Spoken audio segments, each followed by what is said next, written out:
Hey everybody, a few months ago I did a video on how to photograph the upcoming Annular Eclipse using a DSLR and a star tracker, and that's actually the workflow I'd still recommend using because it's pretty streamlined and easy to do, and you could take it with you pretty much anywhere you need to go. But recently I've gotten multiple requests to do a similar video for those that have a dedicated Astro camera, a telescope, a go-to mount, and the ASIair, and that's what I'm going to show you in today's video. I have to warn you though that this is much more difficult, oddly enough, and there's a lot of problems you might encounter. So you're going to need a lot of patience for this workflow and a bit of luck. So stay tuned and I'll show you exactly what you need to do. Of course, the first thing you'll want to do is purchase a solar filter for your telescope. There's a lot of different choices out there. Some people recommend glass, some people prefer the film, whatever you want to do, that's up to you. I like to keep it simple though and fairly inexpensive, so I purchased this filter from Thousand Oaks Optical. And because I'm using the ASIAir V telescope with the 80mm optic, I got the 100mm option right here. And before you buy any of these filters, you want to make sure that you actually measure the outer diameter of your telescope. And as they say in the instructions here, just make sure you get the next size up that would actually fits without getting stuck. And for anybody else who might be using the ASIAir V with the 80mm optic, again, this is the one you'll want to get. When your solar filter arrives, we can continue on with the workflow. And the first thing I'd recommend is if you have an auto guide or a guide scope, take that off immediately, because if you forget about that, you're going to fry your auto guide or sensor. Although, if you find a small solar filter, you can always put that on the front of your guide scope, and that could actually make some of these steps easier later on. But if you don't have a smaller solar filter, again, just take off the auto guider before you cause any problems. The next thing you want to grab is an application called Polarscope Align Pro. Unfortunately, this is only available for those with an iPhone or iPad. Thankfully, I do have an iPad, so I was able to use that, and I'm going to show you how to utilize the daylight feature in there in just a few minutes. If you're on Android though, there's no version similar to this, unfortunately, as far as I'm aware. So you'll have to do things a bit more manually, but this could really throw a wrench in your plans, so just be aware of that. Either way, whether you have Polarscope Align Pro, the paid version, you'll need that one, or not, it's not a big deal. We're going to head outside now with just our mount to start off with, and then we'll go from there. Now the first thing we have to do when we get out here is get our mount polar aligned. And for this, obviously if we're here during the day, that's going to be a lot more difficult. But when you get Polarscope Align Pro, you're going to click on the little sun icon at the bottom, and you should now see some concentric circles. From here, what you're going to do is, of course, make sure you don't have anything attached yet, because you want this nice flat surface here to place your phone or iPad. And hopefully you can see this in the video, but as I move the iPad around, that crosshair is moving. So basically I need to get this crosshair right there in the center. And so I can do that just by moving my tripod one way or the other. And it looks like we're getting a bit closer. Of course, this is just for a rough alignment, and that's why ideally you would have your alignment done the night before and just leave it out here until morning, because the annular eclipse will be in the morning. But this is how I'm going to be doing it, at least for today, and we'll see if it actually works or not. If you don't have an iPhone, then your problem is going to be even more challenging, because I don't think there's anything like this on Android. And as I'm doing this, it's getting closer and closer. You probably can't see it, but I know for a fact Polaris is not up over there. It's more up over there. So there's a chance that this will not be accurate. And this is why, again, it helps if you can get out there the night before, understand where the stars are at, and maybe even if possible, grab some rocks or tape or even a permanent marker, draw little circles around where your tripod legs are when you've done a good polar alignment.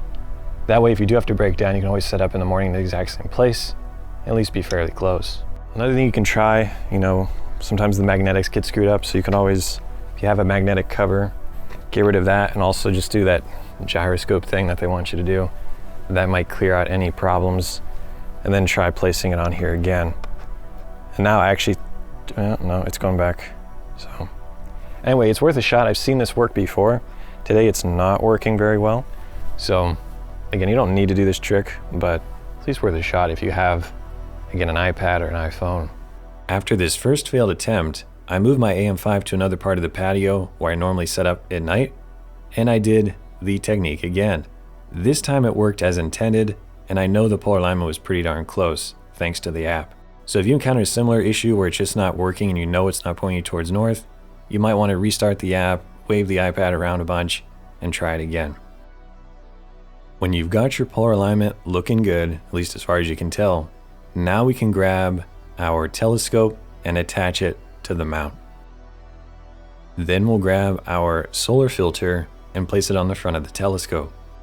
If your solar filter is prone to falling off, find some way to secure it, either with tape or whatever you have to do, because the last thing you want is this filter falling off when you're pointed at the sun. Finally, you can attach all your cables between the camera, the mount, the ASIAir, and your battery, and then we're just about ready to go. I want to remind you again, if you have an auto guider, take it off if you haven't done so already, unless you're going to be putting a solar filter on front of your guide scope as well. When you get inside the main ASIAir interface, the first thing we're going to do is click on the Sky Atlas button in the lower left, because we can't really do anything until we have the sun centered up in the frame. Once you get inside the Sky Atlas, I'd recommend clicking on Objects there on the left, and then you can either scroll down and look for the sun, or better yet, just search for it, and it should find it right here. Before you click on Go To, it's even going to warn you, make sure that solar filter is attached securely and there's no chance of it falling off. Then you can hit OK, and this is really going to be the most important part of the entire workflow. Either the sun will be in the frame or it won't. And this just comes down to how accurate your polar alignment was. I tried this technique yesterday and I could not get the sun in the frame no matter what I did, so that was a failed attempt. Today, thankfully, as we'll see right here, the sun was visible although it wasn't centered up in the frame. That tells me my polar alignment was close, but it wasn't perfect. And the further off your polar alignment is, the worse the Go-To is going to perform. This is why I stress, if possible, leave your mount outside after you've done a polar alignment the night before. That way you don't have to worry about finding the sun the following morning, because that could really ruin your entire day. Okay, the next thing we have to do is fix these camera settings because that sun is really bright. I would recommend putting your exposure down to 0.01 seconds to start off with. That'll at least get us a rough view of the sun. Another thing you want to do is click on the histogram button there on the left. That'll bring it up at the bottom of the screen, and then turn off the auto. So if it's green, you want to make sure it's white. That turns it off.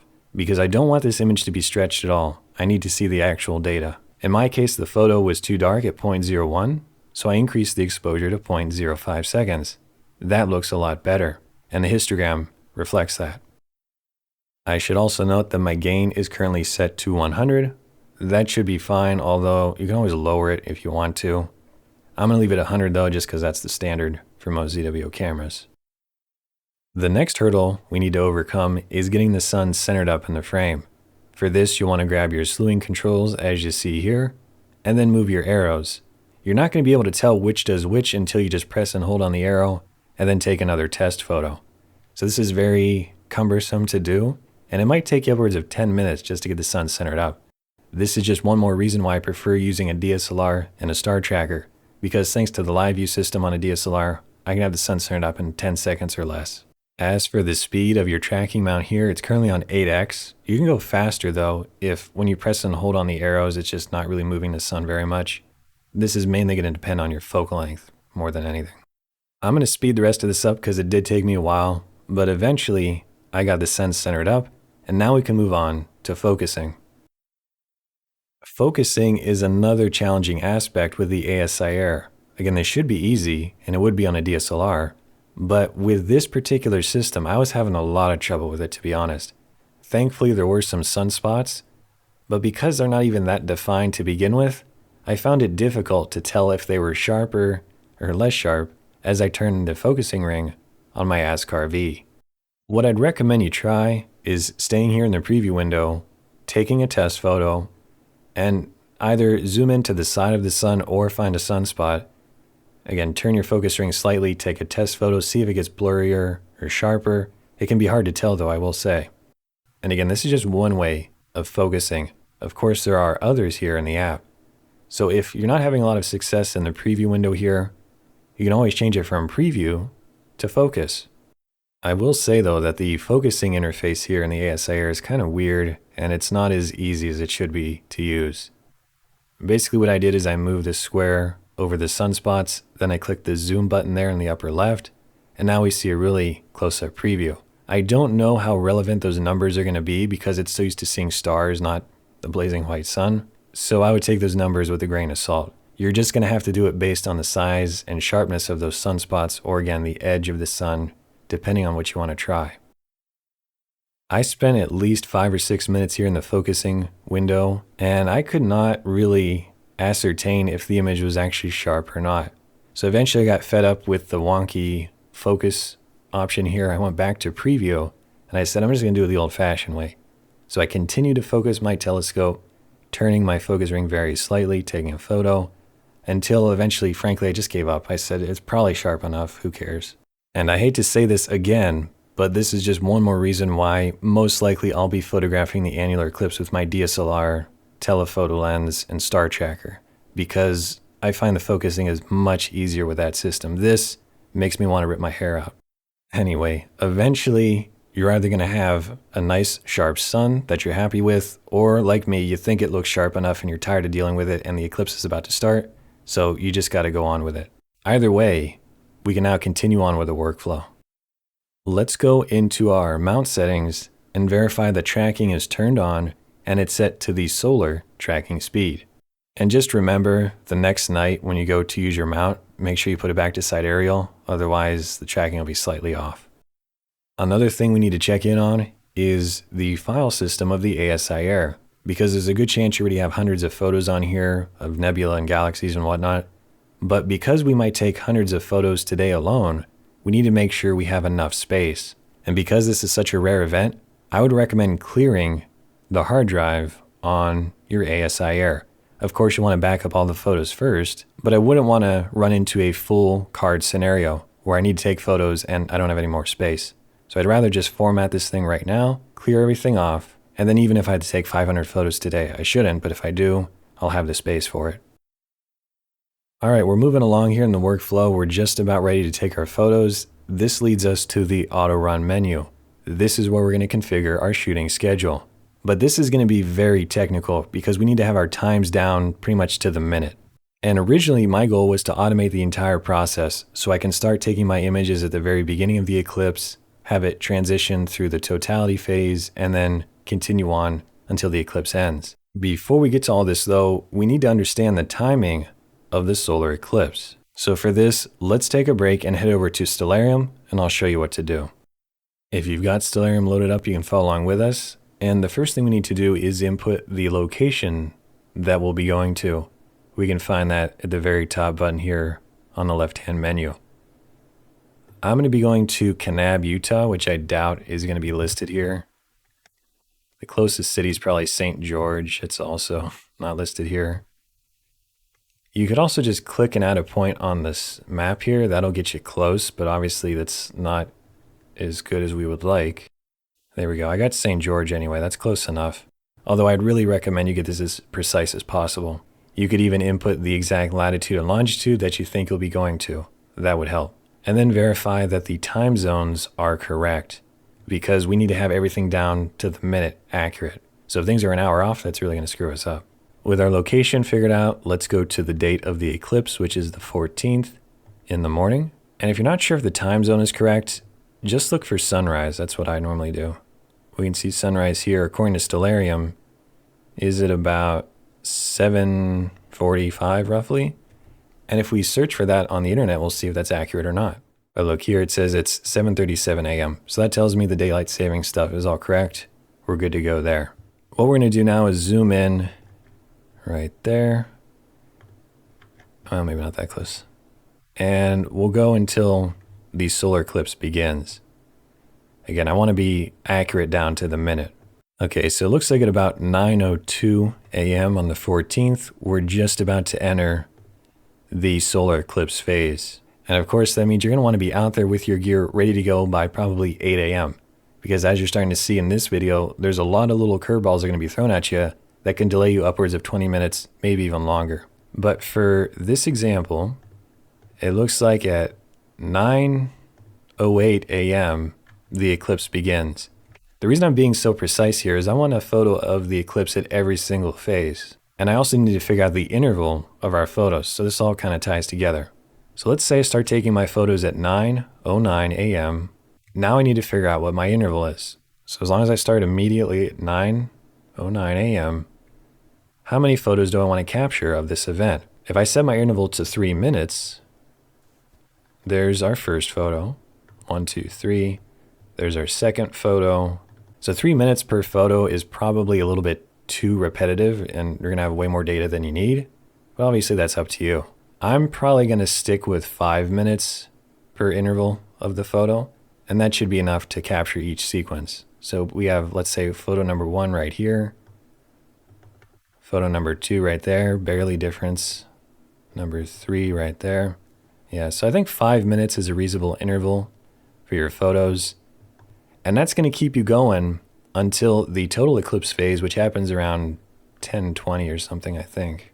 All right, according to this, at about 10:29, that'll be officially totality, if you will, for this annular eclipse from Kanab, Utah. And in fact, this is St. George, so it's still even off quite a bit more than that. And my point here is that I want to have way more photos of this part of the eclipse because it's so much more dynamic than it was before.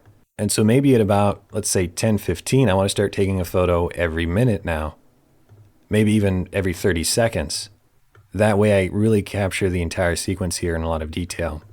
I want to take a few minutes now and actually interrupt myself because the more I was thinking about this, the more I realized I made this way more complicated than it needed to be. Right now I'm on NASA's website. They have this handy chart here, which shows all the eclipse timings. And as we already noted, the eclipse begins at 9:09 a.m. in Utah. The annularity, which I was incorrectly calling totality, that begins at 10:26. And the actual eclipse is over right around noon. So all told, this event is only about 3 hours long. And that means even if we set our interval to a fairly fast 60 seconds, that would be 60 photos per hour. If it's 3 hours long, that's 180 photos. That's not very many. Even on a baseline ASIAir model like the Mini, which I'll be using, you should easily be able to fit 180 photos on there. And let's say you want to increase your interval to 30 seconds. That way you don't have to touch it throughout the entire event, because 30 seconds is probably pretty good for the annularity time frame. In that case, we would just double the number, and so now we have 360 photos over that 3 hour span. Now, if you have a very high resolution camera, then you might start to encounter issues here in terms of memory storage. So I'd recommend you research your camera sensor and figure out how large your files are. I know the ASI 2600 color camera, those files are about 50 megabytes per image.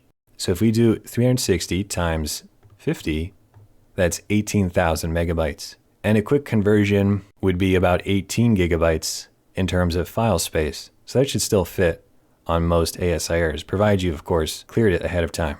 Or you can always just attach a flash drive to the ASIR and never have to worry about running out of space to begin with. So based on this new idea, I think that's really what I'm going to be doing. Because my original idea was to have this entire process automated.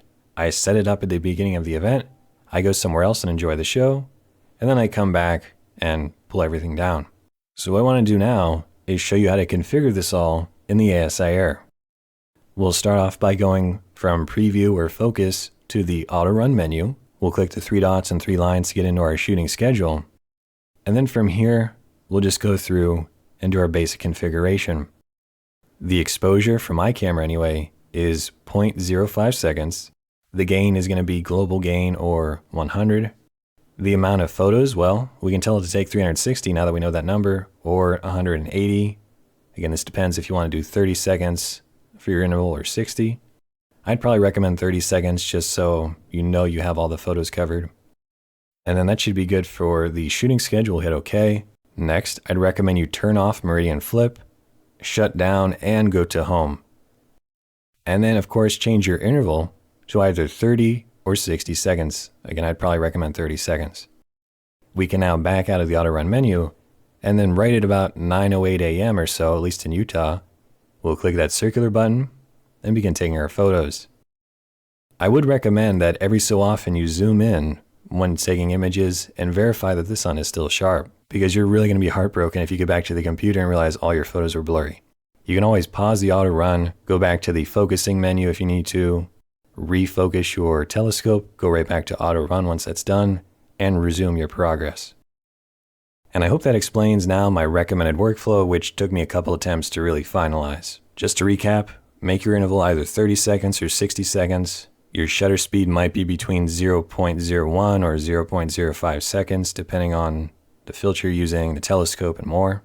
Verify the tracker or your go-to mount is set to the solar tracking speed. Turn off all the shutdown and go to home stuff if you need to, and the meridian flip, just to be safe. Make sure that your solar filter is securely attached, that way it doesn't fall off at some point and destroy your camera. Don't forget to format your ASIAir's internal memory or attach a flash drive and make sure it's saving to that flash drive.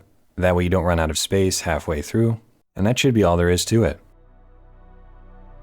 And that's about all there is to it. I've shown you the full workflow for photographing the Annular Eclipse using a dedicated Astro camera, a telescope, a go-to mount, and of course the ASIair. As I warned you right at the beginning though, this is going to be quite a bit more challenging than just using a DSLR, a telephoto lens, and a star tracker.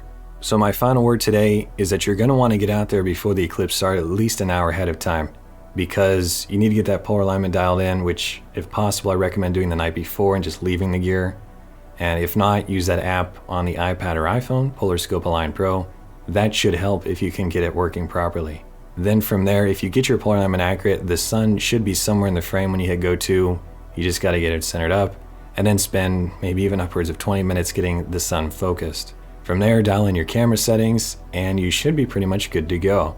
And my final bit of advice for you today is to practice as much as possible in the next month, because there are some flaws in the workflow. As I said, you can probably find ways to streamline that. And the more practice you get with your polar alignment during the day, finding the sun and getting it centered up and focusing and more, it'll just make things easier during the morning of the eclipse.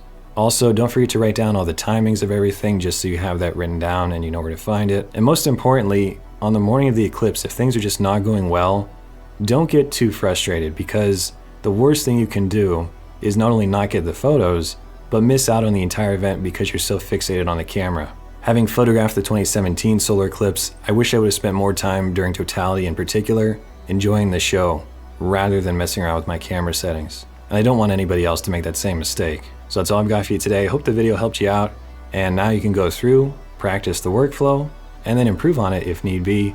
And at the end of the day, I hope you get a great photo of the annular eclipse.